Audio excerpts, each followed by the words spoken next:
محترمو لیدونکو د اسلام هغه لاره چې ستا رب ته د ټاکلې نشراتي اداره د کلام الله ترجمه او لنډ تفسیر په روانه پښتو ژبه کې وړاندې کوي. مفسر شیخ القرآن والحديث حضرت مولانا عبدالواحد واحدي دامت بركاتهم العالية. أعوذ بالله من الشيطان الرجيم. بسم الله الرحمن الرحيم. قولوا آمنا بالله وما أنزل إلينا وما أنزل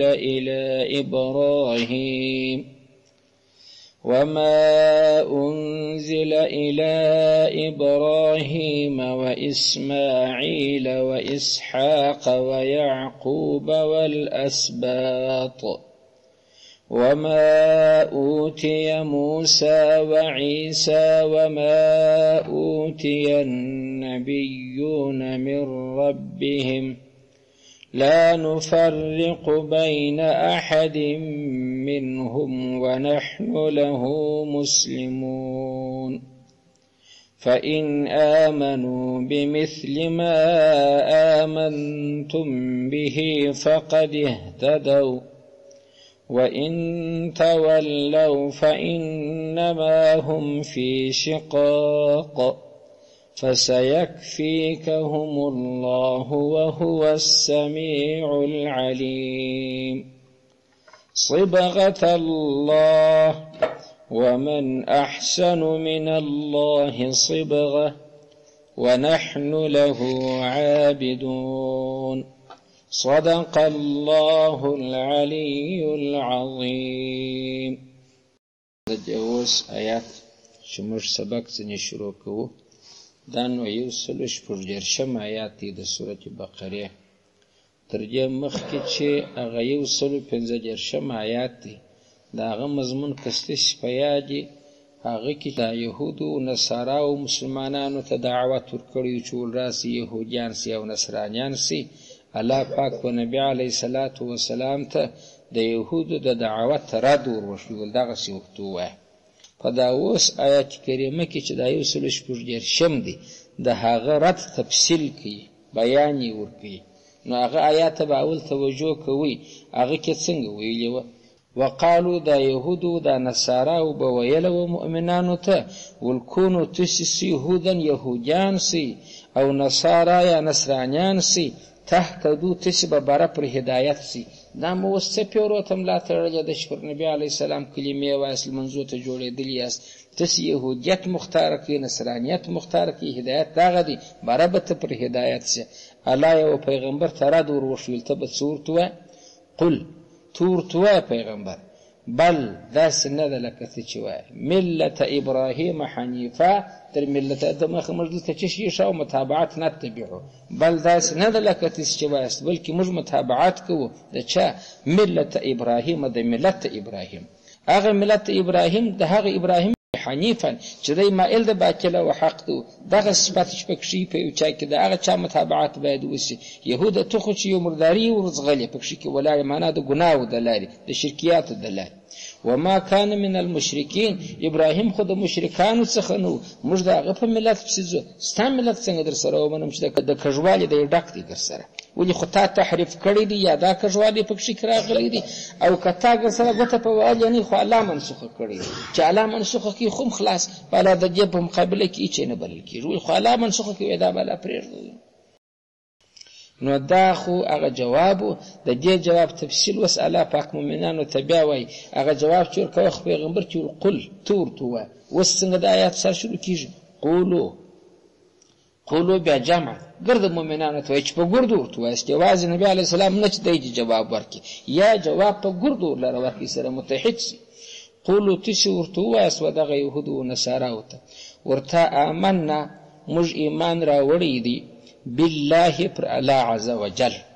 خبرې ته به کېدای شي په ذهن کې متوجه یاست چې دا د جواب اوس به ټولو مؤمنانو ته ورشي او د هغه جواب خلاصه ده، د هغه جواب تفصیل دی ورته ورکوي چې د ملت ابراهیم نو چې شو دا خو نو یو نوم دی یاد کړي چې بس موږ د ابراهیم د ملت متابعت کو، د ابراهیم ملت وس تشریح کوي چې هغه دغسې ملت دی چې اوس غوږ ورته ونسي.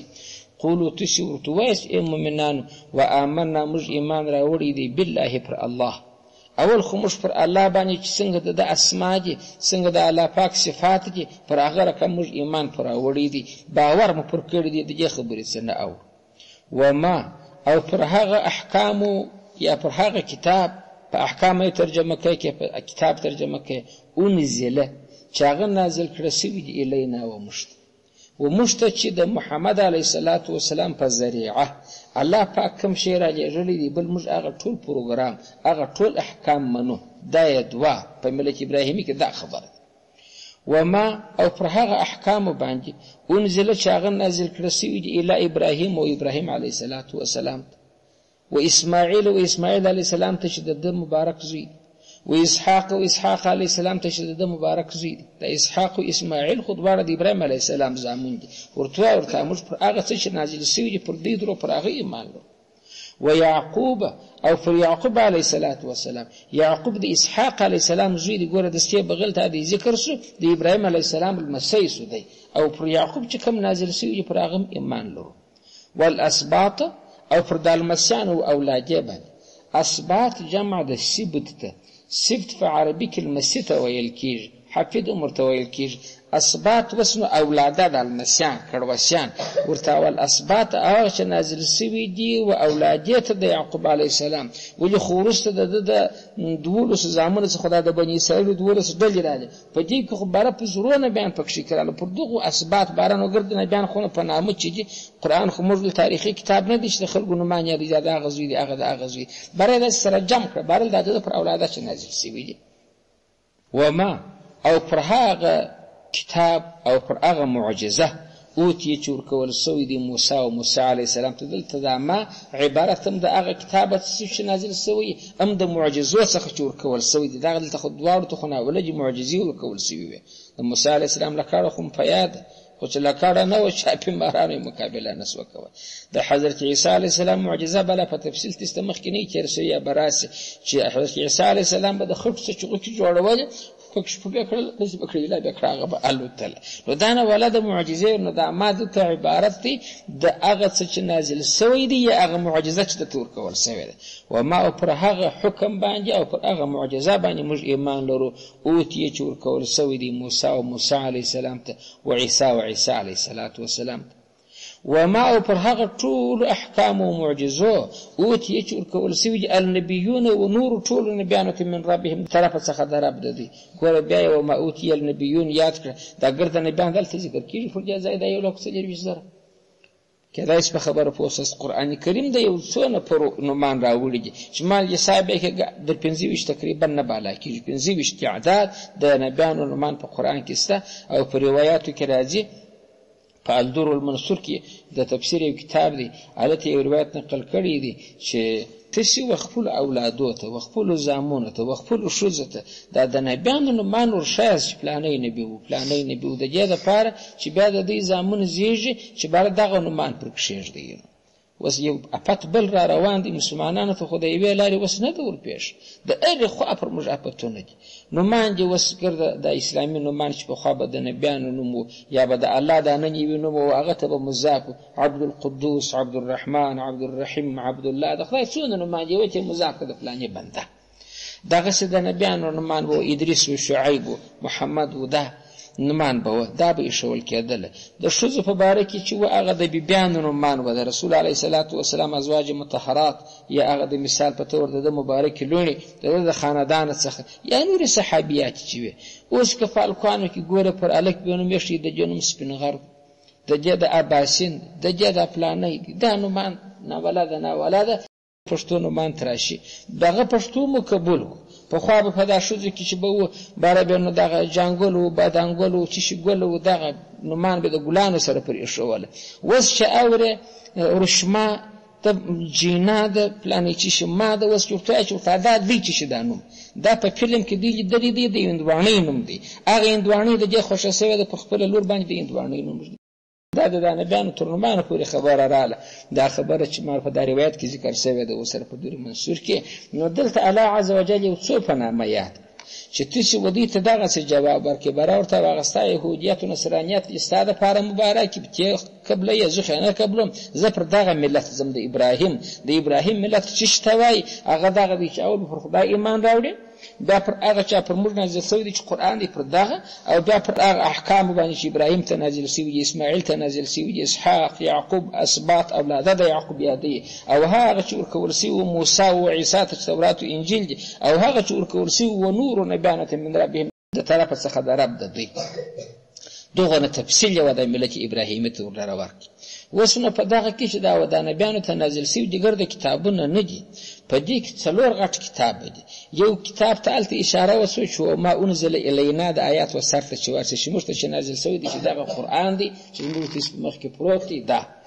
دا پسې چې پسې راتېر سي و ما اوتي موسی و عیسی دلته دوه کتاب راغله چې موسی او حضرت عیسی ته ورکول شوي دي چې موسی ته تورات ورکول شوی دی حضرت عیسی ته انجیل ورکول شوی دی یو کتاب بل دی چې داود علیه السلام ته هغې دلته نه دی ذکر کړي ما خو مطلب دا نه دی چې ګرد نبیان ذکر کړي د نمونې په توګه یو څه تفصیل خبرې ته ورکوي د داود علیه السلام هغې بیا زبور شریف دی و د نورو نبیانو ګردو ته صحیفې ورکول شوي دي صحیفې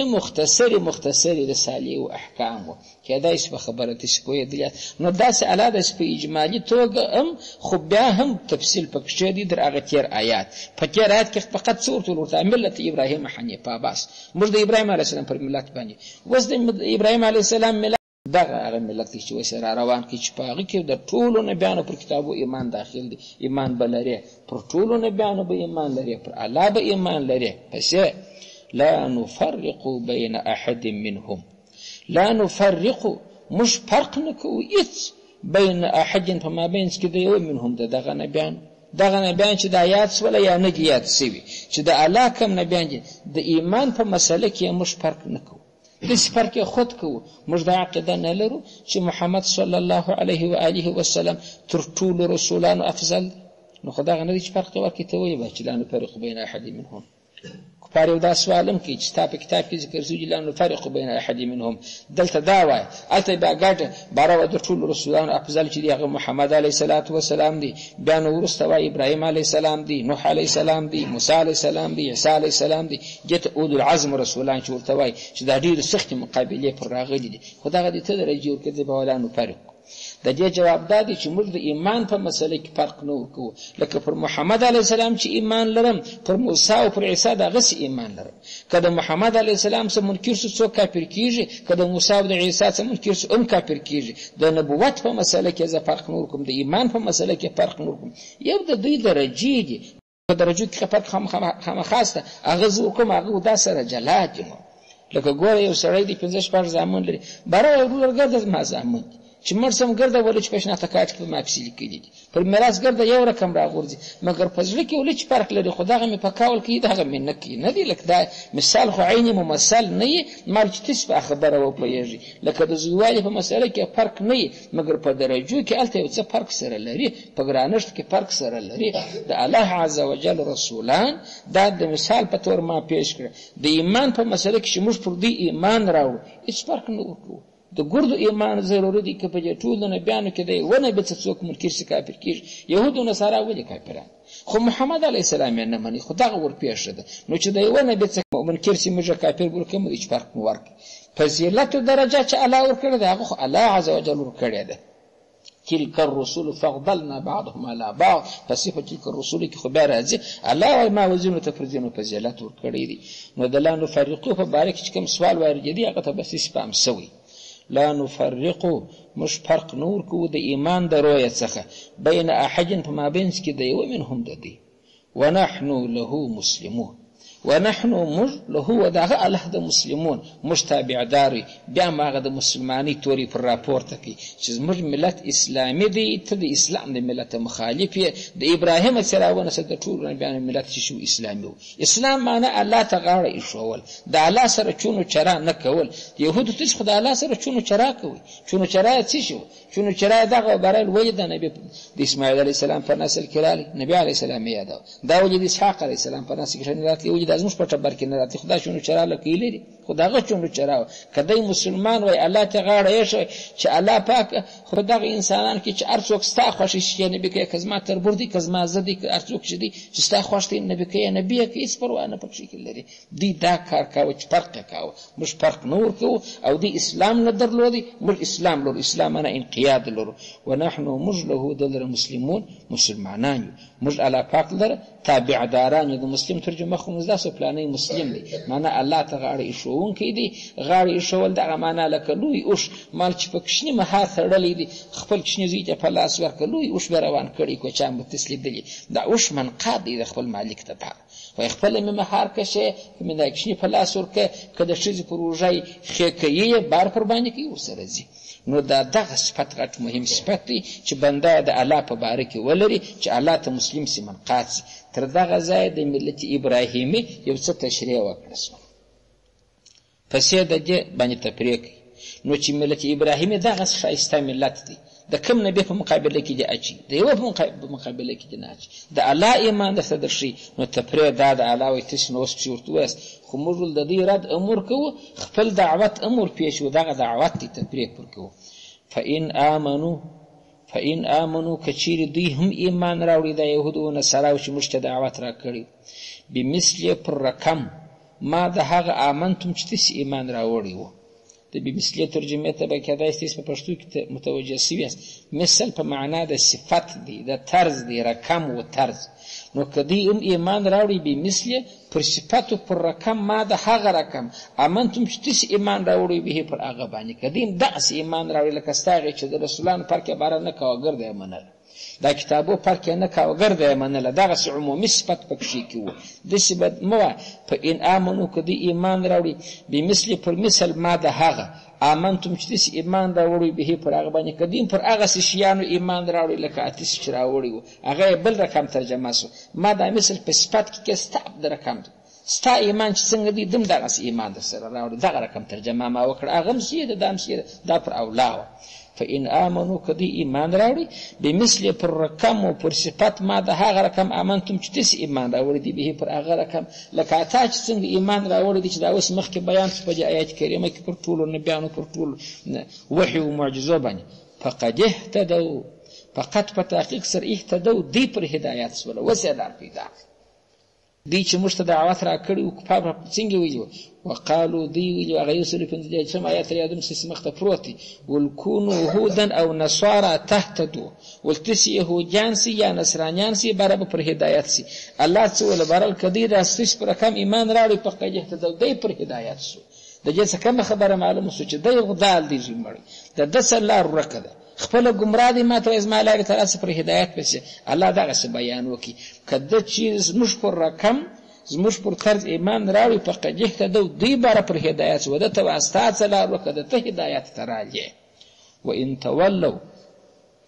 او کدی چیرې مخ وګرځاو بارلته پرېږده ستا خبرې. زه د موسی علیه السلام د جن نه اورم، موږ ته یعقوب علیه السلام وصیت کړی دی چې یهودیان سي. نو مخکې چې وصیت کېږي خو دوی به دغه وایي الله ول هغه زامنو ته د اسلام وصیت وکړي چې مړ کېدي. موږ ته ابراهیم علیه السلام وصیت کړی دی چې یهودیان سي. الله پاک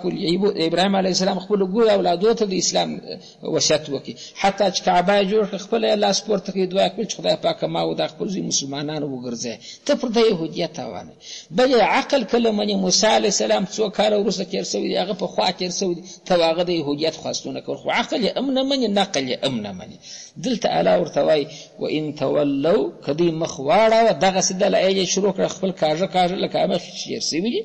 فإنما هم في شقاق،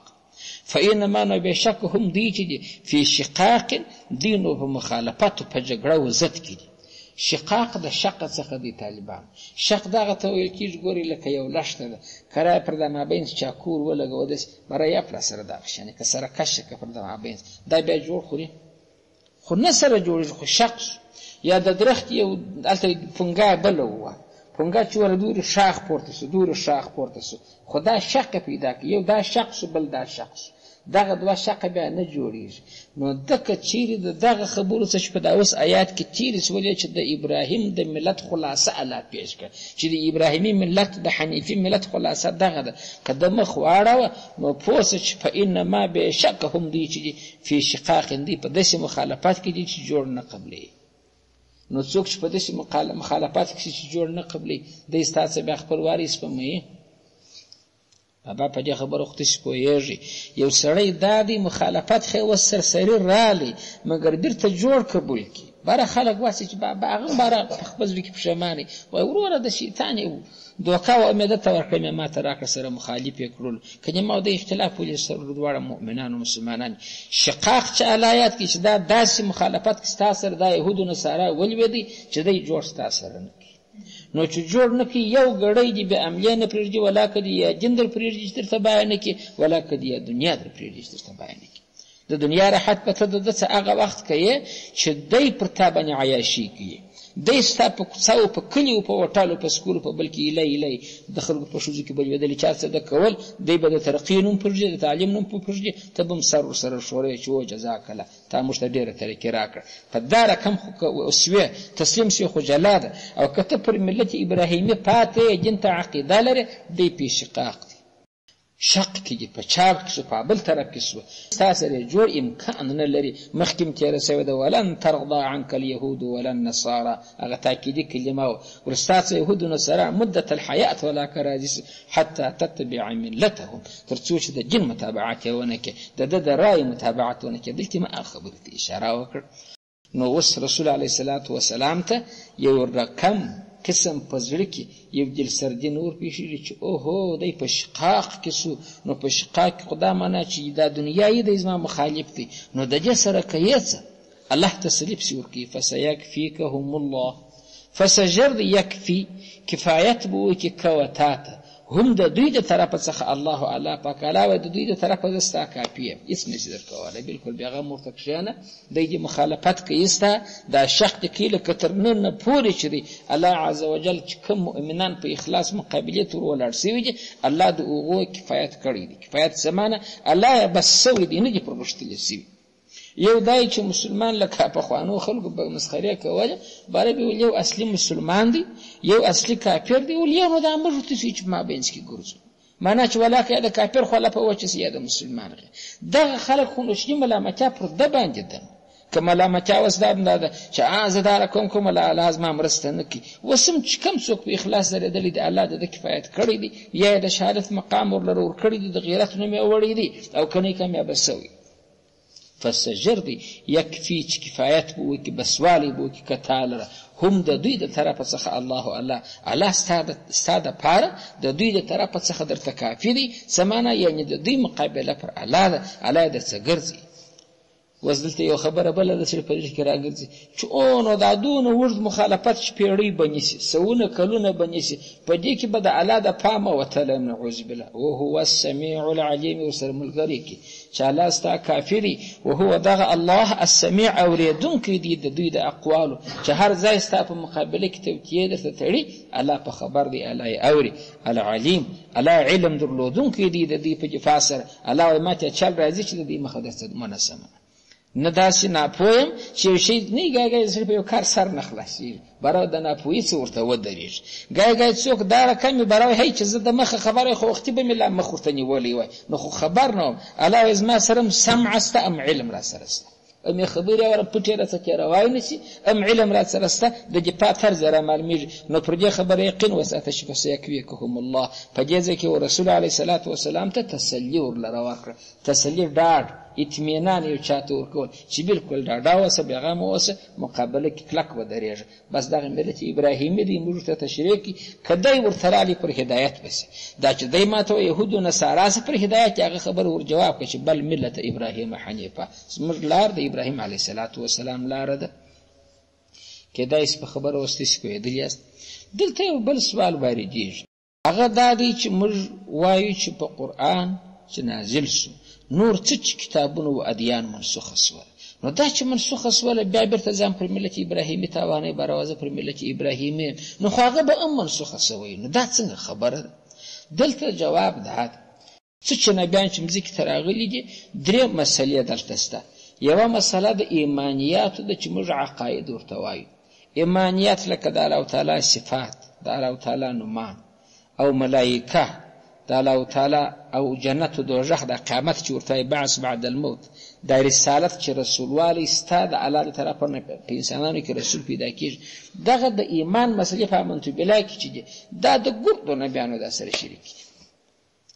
په دې کې نسخ هم نه جاري کېږي. داسې هم نشته چې وبره آمنت بالله چې و دا د آدم علیه السلام په زمانه کې و بره بیا نعوذ بالله په هغه بل نبي چې وروسته راتلی بره بیا منسوخه سوله، یا آمنت بالله د موسی علیه السلام په جین کې و بره بیا منسوخه سوله. آمنت بالله معنا چې د ایمان او د عقیدې سره کومه خبره اړه لري د باب آدم څخه تر قیامته په دې کې نه نسخه جاري کېږي نه تبدیل پکې کې جاري کېږي. آدم علیه السلام هم الله واحد دی، صمد دی، الله پاک چې دی هغه سمیع او بصیر دی. نبی علیه السلام هم وایي په مابین کې د 1,40,000 پیغمبران چې څه ګردو ویل چې الله سمیع او علیم دی. عقاید ایمانیات په دې کې چې دی د ګردو نبیانو فرق نشته،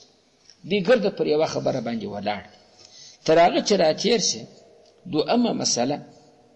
دا چې تېره سو دا خو عقاید ایمانیات و، په دې کې حکم تاسې زده کړئ چې نه نسخه پکښې کې جاري کېږي نه تغییر و تبدیل نه د نبیانو فرق پکښې.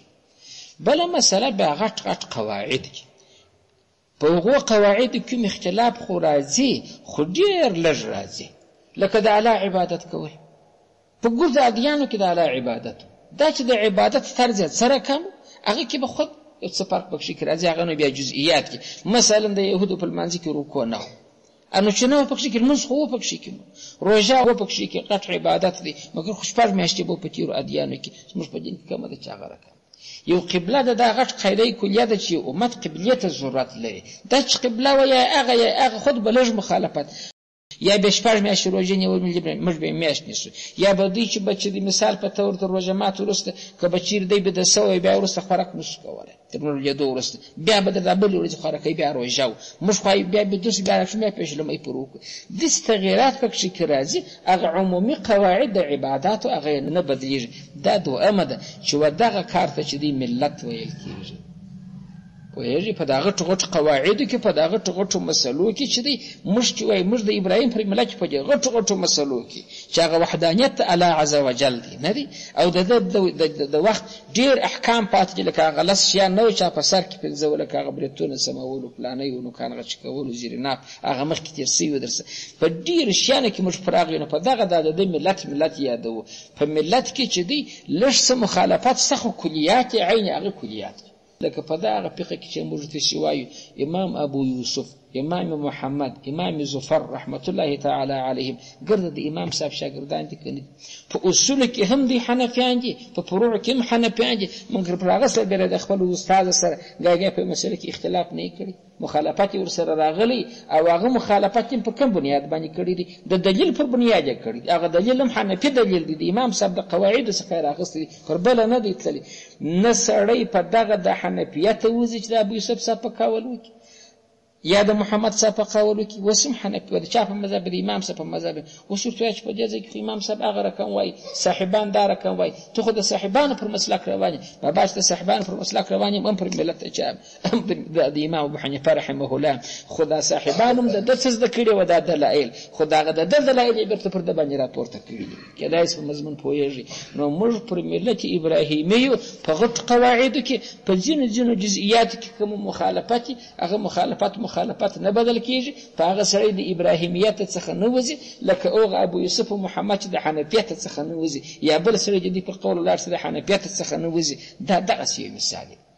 یو نو بیا د جزئي روزمره احکام دي، په دې کې نو چې دی نسخه جاري کېږي، په دې کې نو نسخه جاري کېږي. د مثال په طور یو وخت و والدینو ته وصیت کېدی چې سړی به مړ کېدی، زما بابا ته زما د دنیا څه دونه ورکړي، زما ورور ته به دونه ورکړي، یا جې ته به دونه ورکړي، پلاني ته به دونه ورکړي. وروسته چې د میراث آیتونه نازل سوله هغه حکمونه نه سو منسوخه. اوس وصیت وارث ته څوک کولی سي؟ الا لا وصیة لوارث، واعطى الله كل ذي حق حقه. الله پاک و هر حقدار ته خپل حق ورکړي. عیسی ور معلوم کړ چې ستاغه دوغنه مایت چې مړ کېږي د وصیت حق نه لري چې خپل میراث خورو ته وصیت وکړي. په خبره خو مسر خلاص زوی چې نشي کولای، ماینه چې نشي کولای، مور چې نشي کولای، پلار چې نشي کولای، دا خو حقدار دي خو میراث وړي. نو پلان دی فرما باندې ګران دي 1,00,000 روپۍ بیا واده ته زائد ورلره ورکړي. ولې ورلره ورکړي؟ خلک ابن میراث برخه ورکوي، د وصیت څه ورکوي؟ دا خو نشي کېدلی. په هغه صورت کې به دی خپل وارث ته وصیت کولی شي چې دا نور ګرده ورثه ور دستخط کړي چې سیري وو، او دا وصیت الله ور مقید کړي تر 3مه پورې، چې تر 3مه به الله نشي کولی. تر 3مه پورې ته حق لري. هغه نور دوه 3مه هغه د ورثه وي، ته که ډېر بیریږه ورکبه باندې روانې ورخته په 3مه کې تصرف کولی شي. تر 3مه فرض نه ده چې خامخا به تر 3مه کې فرض کوي چې د یو سړي د مال 3مه 10,00,000 کېږي. دا پر د فرض ده 10,00,000 به په وصیت کې بیانوي. کېدای چې وي 15,000 په مافي بیا خیرات کې وصیت وکړي، یا 15,000 پلانې ته ورکړي، 20,000 پلانې ته ورکړي، 10,000 پلانې ته ورکړي. خو د ده دا وصیت چلیږي پر 10,00,000 چې راغی بس بره ورثه غږ پر کوي چې بس بارانه وصیتونه نشي کولی چې اوس به ته جوړېدلی په مافي 20 غوایي خیرات کړي، په مافي ته چې ژوندی وي ته ولې نه کولی ده؟ شریعت دلته داسې یو حکیمانه نظام دی چې برای اوس دی وام واخلي د خلکو په چم چې وام ونیوي، اوس دی نه د زوی خیال ساتي نه د معنی ساتي نه د بل ګرده دنیا را خیرات کړي. الله پاک ته یې څوک چې ګرده دنیا په تاب خیرات کړي ستا 3مه قدر ده. بس سړی په مرض الموت اخته شي نو کېدای شي 2 بندیزه الله پاک ولګول. یو په 3مه کې بندیز ولګول چې بالا مال د وصیت په وخت کې نشي کولی. په دا 3مه کې چې بیا ته وصیت کوي د خپل وارث ته نشي کولی چې یې زوی ته کوي یا مور ته کوي یا بل ته چې میراث حق لري چې میراث خور نه د هغه د پاره کولی چې دغه پلان ته ورکړي دونه پلان ته ورکړي. کېدای شي په مضمون پېژ ګوره دا جزئي مسلې دي. په دې کې مخالفت به ډېر راغلي دي. په موسی علیه السلام په دین کې به یو رقم، د حضرت عیسی علیه السلام په دین کې به بل رقم. دا روزمره د معاملاتو مسلې چې دي چې دا سب دا روا دا نه روا، په دې کې نسخه هم جاري کېږي، اختلافات هم بیخي ډېر پکې کېږي. نو د دین 3 درجې شوې. اول ایمانیات، په ایمانیات کې د ګروپ د نبیانو فرق نشته، د ټولو یوه خبره د نسخه پکې جاري کېږي. دوهم غټ قواعد، په غټو قواعدو کې چې دی راځي اختلاف خو جزئي پکې کې راځي، لږ پکې کې راځي. نو موږ چې د ابراهیم علیه السلام پر ملت باندې په دې غټو قواعدو کې بل دا جزئي احکام دي روزمره فرعي خرید فروختو خرڅولو رانیولو لکه دا نور حقوق، دا چې دا جزئي احکام په دې کې هم نسخه جاري کېږي. لکه ما چې مثال درته ووایه هم په دې کې د ادیانو ترمنځ مخالفت بیخي ډېر راځي. نو دغه جزئي احکام چې ګرده منسوخه سوي دي د تېرو ادیانو ده، هغه ایمانیات نه دي منسوخه سوي. هغه قواعد کلیه چې د ابراهیم علیه السلام په دین کې هغه نه دي منسوخه سوي. نو په دغه الله عز وجل ودیت ویل چې ملت ابراهیم ته کرالاس هدایت مو پیدا کړي. بس دا هدایت دا خبره پر دې باندې خلاصه شو. صبغه الله په دې کې الله عز وجل د اسلام د دین شرافت بیانې چې باره به خلک دا وایي دا خو جنو خاص بس ګرد عمر دغه ابراهیم علیه السلام تشتین کړی دي چې په منځ کې وعلى آل ابراهیم ګرد عمر وایي چې بل ځای خلک وژغي بعض پر ملت ابراهیمیه ما دستا جن خو خاص لکه د ابراهیم علیه السلام څخه را شروع په بعد الله سره چې سره بتانه لري. الله عز وجل د دین شرافت بیانې چې دا دین چې دی دا خو مازی مر په ملت ابراهیمی ته استیات کی چې تاسو او پیژنې هغه ابراهیم علیه السلام ستاسو تر سوی دی په تاریخ کې شان لیکل شوی کنه دا دین چې دی دا د الله رنگ دی چې پر ارچا او پاشي بس خلاص دغه پسړه نه نوتی. په پښتو کې به تاسو اوریدلی د مثال پته یو خلکای دي د نور محمد طریقې ګرځ نظریات قبل کړی دي بارانو خلک سوی برای د نور محمد طریقې پرنګ رنگولې دي ولکه سم کې داغه فرنګي وهالې دي. یو بل سړی د ټرمپ د بوش د دغه کپاو د نصاراو د دغه یو عقیده خپل کړه د دغه په طرز وسروان دي چې 500 سوال قرآن شریف ورته وای دی نه راوړي برابر څنګه برای ورور د بوش پرنګ وهالې دي ولکه سم کې دا رنگ وهل داسې اصطلاح د کاریږي. نو الله عز وجل هغه اصطلاح دلته کار کړ چې دا ابراهیمي ملت چې دی دا د الله رنگ دی خلک پرنګي. په دې کې د بلې خبرې جواب ورکړي. دا نصارا یو رواج لري په خپل کلیساو کې یو حوض دی په دې کې جړې او بدرولي ار نصراني زوی چې پیدا سي لکه مشتم لاره ول بلا تشبيه چې غوښ کې اذان نور کې نوم پر کښېږ دی یو دامن پر وکی دی بیا د کښنی ورواخل کلیسا کې وړي پادری چې ورته وایي دی هغه پادری خپل او د دې ټوټکې په وکې یوه ټوټکه یې دا د بری په دا حوض کې غوټه کې د هلک په دا ژړو اوبو کې بری نو ورکې بری اوسې نو د نصرانیت د چا پلار ولا کواړي د رنګ مې کېږر سره هغه ژړې اوبه دي ژړ رنګ یې وراچول دي د دوی خپل مخصوص رنګ دی بری وایي اوس په نصرانیت ولړل سو دا بیا د نصرانیت نه اوړي چې مړ کېږي تر هغه وخته به نصراني د هغه خبرې جواب چې په رنګو باندې چې په سړی په سرو رنګو وایه په ژړو رنګو یې وایه په دې ته دی په عقیده باندې ټینګویه رنګ د الله عز وجل دی چې په ظاهره نه معلومیږي مګر د چا په زړه چې ننوتی چې نفس پر وکاږي بیا ولا کواړی دغه حنیفیت ابراهیمی مسلک ابراهیمی ملت د الله په رنګ تعبیروي نو د اسلام شرافت یې ښکاره کوي چې ما زموږ د ابراهیمي ملت نوم پرېښدي کنې دا د الله رنګ دی نسبت یې و الله ته دی صبغة الله د دې څه معنی د دې مطلب دا شو چې صبغنا الله صبغة الله صبغه رنګ کړي نه موږ مخکې فعل دی الله اعلی پاک صبغة الله په رنګ د الله هغه فعل حذف شوی دی فقط مفعول مطلق دلته پروت دی یا فعل داسې ورسره دی چې الزمو صبغة الله ملازمه وکړي د الله د رنګ د الله په رنګ چې رنګ سوي است بس دغه راټینګي ځان مه ځینې اړوي ومن احسن من الله صبغه ومن څوک دی احسن او ښایسته من الله تر الله پاک صبغة ازروي رنګ ورکول لکه پښتانه څنګه په ښه ساده لهجه وایي تر الله ښه رنګریز نشته کنه الله نو رنګریز نه دی چې چوینان هلته خشته کړي دي رقم رمان د رنګ ډک دي معنی الله چې شیانو ته رنګ ورکوي کې ګلانو ته رنګ ورکړي دي کې انسانانو ته ورکړي دي دا ښایسته څه رنګونه یې ورکړي دي نو په خپله ساده پښتني لهجه وایي بره وایي تر الله ښه رنګریز نشته دلته څوک دی ښایسته تر الله رنګ ورکوونکی الله وایي زه دغه ښایسته رنګ ورکوم ابراهیمي رنګ خلکو ته ورکوم پر ابراهیمي ملت برابر و یهودي و نصراني رنګ نور لرو کوم پس یې پاکي دا پسې ورته ووایست ای مؤمنانو ونحن له عابدون ونحن موږ له دغه الله لره عابدون عبادت کوونکي کېدای شي ما په دغه درې آیاته کې چې اوس ما راوویل ما هغه جواب شروع چې بله ورځ مو ورکړی و چې ورته ستا خبره غلطه ده زه پر ملت ابراهیمي یم ملت ابراهیمي تشریح نه درلوده په اول آیات کې مو تشریح ورکړه اوږده په پای کې څه ونحن له مسلمون